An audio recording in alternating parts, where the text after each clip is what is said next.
Please welcome to the stage Dreama Gentry, President and CEO of Partners for Rural Impact.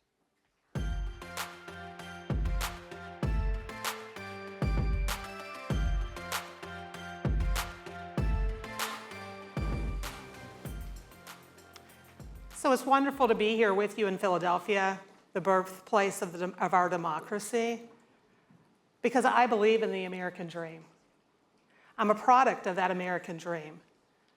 My work at Partners for Rural Impact is to ensure that all rural students have a path to economic mobility, because we know that that's the surest path to having a choice-filled life.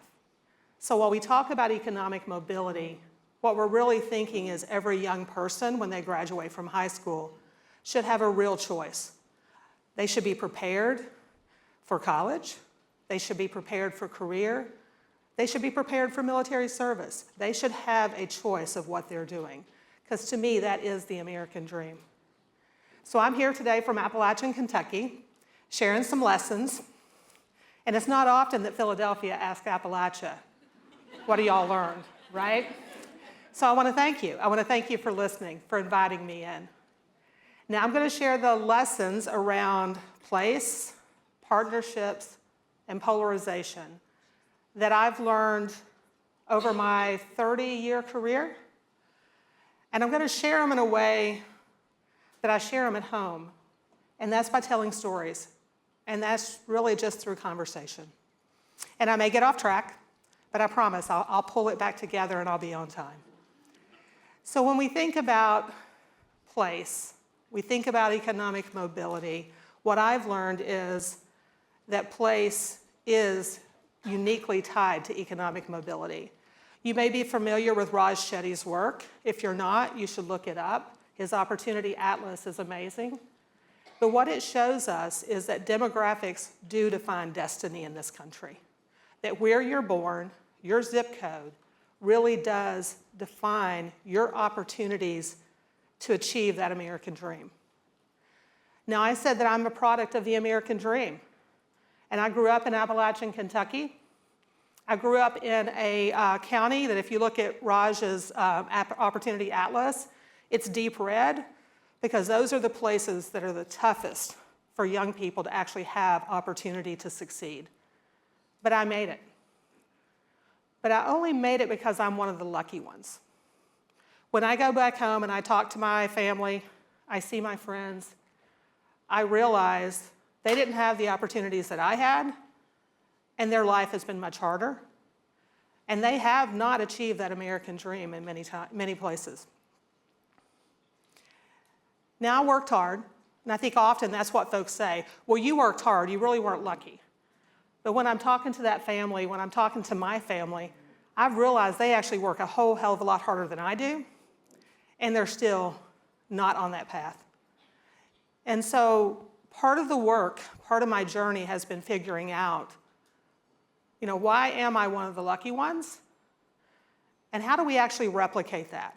And how do we actually fight back against this demographics our destiny and create a nation where young people in any place can be successful and not just be the lucky one? So one of the pieces on my journey that was critical was partnerships. First, it was family. My family loved me, they supported me, and they had the means to support me. My mom was a secretary in a sewing factory. My dad was a construction worker. Neither had graduated from college, but they supported me in my journey. I also had a school that had formed partnerships with federally funded programs like Upward Bound, the TRIO programs, that actually provided opportunities for first-generation, low-income students to spend summers on college campuses and to actually realize and see a world outside of their home community. Those programs today still exist. They're under attack, and we have to make sure that we actually support those, because those are life-changing programs. I also had guidance counselors that had made partnerships with local colleges. And so when I was a junior, senior in high school, I learned about Berea College, a college that actually provides a free tuition for low-income students of promise. And in exchange, you work while you're in college. And so I was able to graduate from college without debt, which is huge. It's really huge, even more so now. And so all of these partnerships that really supported my trajectory supported me in being one of the lucky ones. I also had a chance to go to law school, received a scholarship to law school, practiced law for a few years. Stopped practicing law because I realized I needed to be creating the pathways for others from my community to actually achieve their own dreams and have their own choices. So about 30 years ago, I started the work that's now Partners for Rural Impact. I started it in a school in the community my family was from, and I didn't know much about education, but I knew that if I could connect partners, educators, students, and families, and create some of the same programs that had supported me, that we would be successful. But I will say that one of the reasons I was so successful was that I was doing this work in my own place, in my own community. So we've scaled that work to over 150 schools in Appalachia. And about 4 years ago, we actually decided we were going to go national, and we were going to think about how do we work with other rural places around the country and share with them that place matters and partnerships matter. And that's been a journey. One of the things that we share as we go around is we share the successes in Kentucky. So in Leslie County, Kentucky, we started there 10 years ago. At that point, they were 226th in the state. The high school was ranked. It was in state takeover. 68% of high school students were graduating. That number's now 97%. In reading at grade level at 8th grade, only 47% were reading at grade level. That number is now 74%. So we have seen significant improvement and change, and the Leslie County improvement is in deep part because of the partnerships. Because their school cannot do this work alone. It takes all cross sectors to come together and partner. So in the work in Leslie County, we've got the health department on board. We've got the dental providers. We have justice. We have all the service agencies. And they're all connected and they're all linked in an organized way to the school.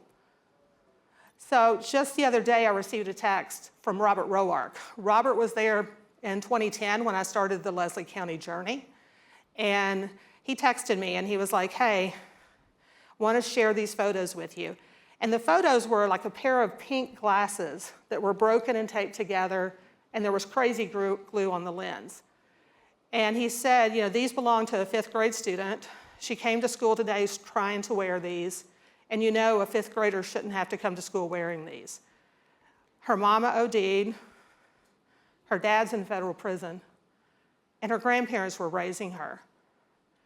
But then her grandmother has recently passed. So her grandfather had tried to fix her glasses for her.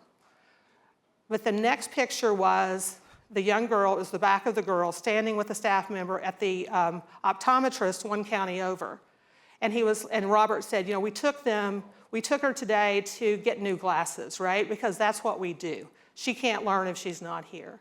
So it's those type of partnerships that really center around young people and students that are so critical. And we've seen that in Leslie County. We also see that in Harlem, New York, with the Harlem Children's Zone. And so one of the lessons I learned around polarization is that I had to check my own mental models. Because when I started this work 30 years ago, I didn't think I could learn anything from urban America, or that urban America could learn from the work we were doing in Appalachia. But in 2010, I met Jeff Canada, who founded the Harlem Children's Zone.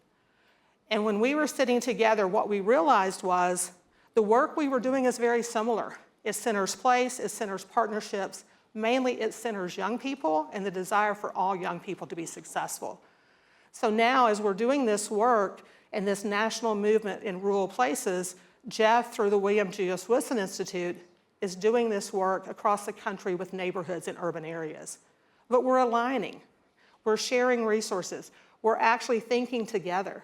So just last week, Jeff and I I guess it was Monday of this week. It's been a long week.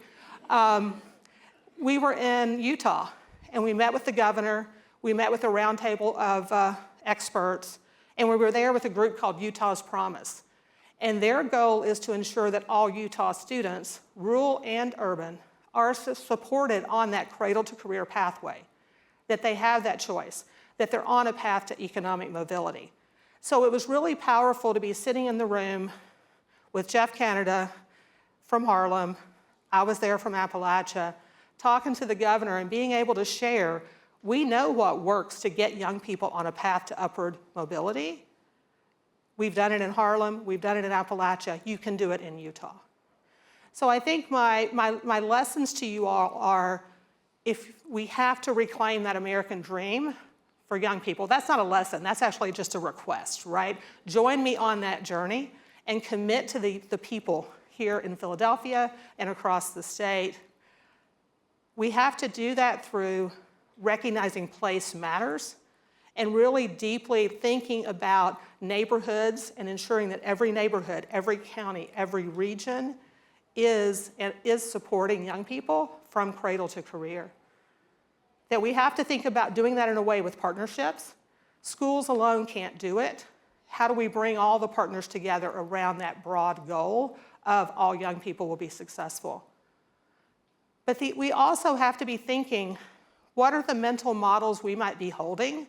What is the polarization we might be buying into that might be keeping us from achieving that goal? And we have to realize we can work across the aisle. We can work rural and urban if we center young people. So that's the lessons from Appalachia: place, partnerships, and be aware of polarization and really lean in there. In this great nation, it's unconscionable that not every young person will have that path to the American dream. We must change that, and we can only do it together. So thank you for having me.